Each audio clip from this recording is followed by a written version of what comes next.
Hi. We have a very instructive rook ending by Susan Polgar in front of us, where it's to be noted that White's chief handicap is not being able to move his pin bishop. Black's chief handicap, on the other hand, is that should he move his king, he's mated by rook d8.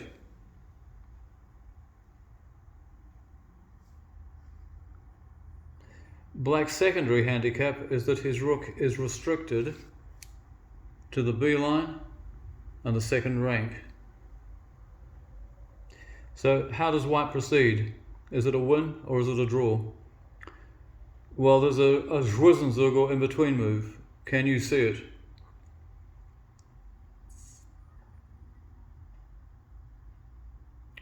Okay.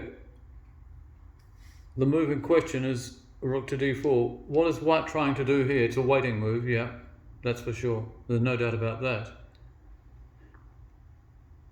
Now, what I accept here, as everyone will have noticed, is that Black at any time can give his rook up for the bishop. But then you'd have a king and a rook against a king, and that is a mating net in the next few moves. So that is definitely a win for White. So Black cannot afford to give up his rook. So how does he respond to that? Well, he has two choices. The first one is to keep his rook on the B line, pinning that bishop. He can't go here because it would just be rook takes b4. So either rook b3 or rook b1, it makes no difference. So try there. So how does White proceed here? Well, it would be a good idea if White could get his rook in due time onto the E line. I'll just show you what I originally had in mind here by playing this.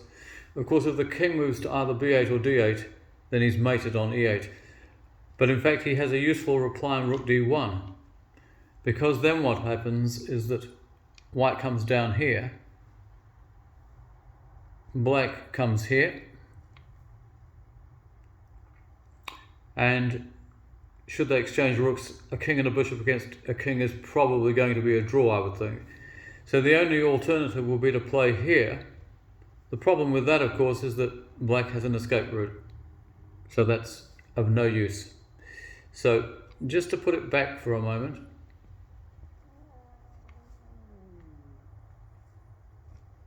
that's the original position.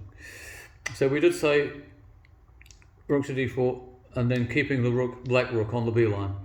So the best way of dealing with this, for anyone who's seen it well done, is to swing the rook over the other way to the A file.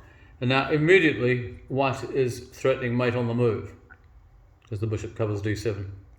So how does Black parry that?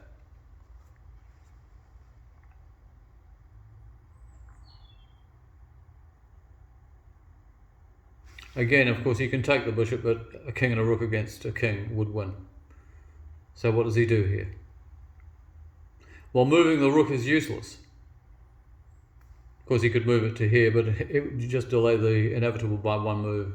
So no rook move is of any use. But this king move looks useful because he sees the possibility of escaping. But then you see the rook can come back to e4. And this is what I was saying before. It would be nice to get the rook onto the e file. But rook d1 was a nuisance move, but he can't do that now, can he? And White is threatening mate on the move, rook e8. And there's no defense to it. He cannot move his king other than back. And then it's mate down here. And if he moves the rook anywhere, it's still mate. And there lies the beauty of playing rook a4.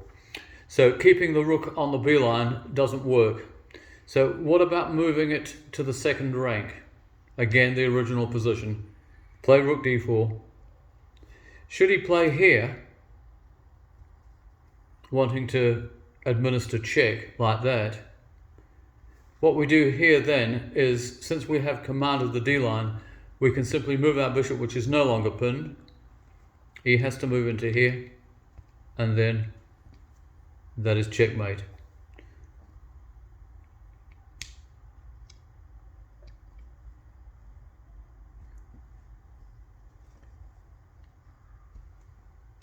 So that's after rook d4, rook h2. The same result would apply if he moved to here, or here, or here. It makes no odds. If he moves here, stopping rook a4, which will probably be a draw then, exchanging rooks. So what does white do here?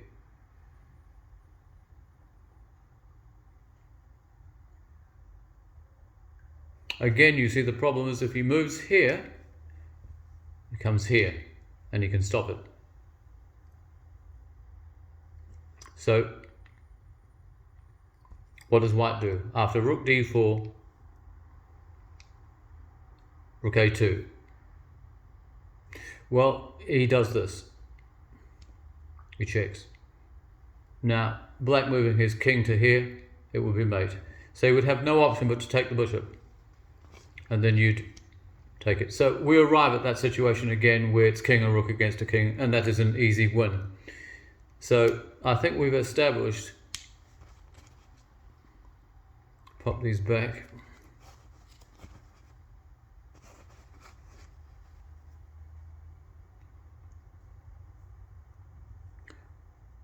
That's the original position. I think we've established that after rook d4, none of these, and certainly not here because it would just be a capture. So by a process of elimination, it must be rook c2. So that's rook d4, rook c2. What's white's second move?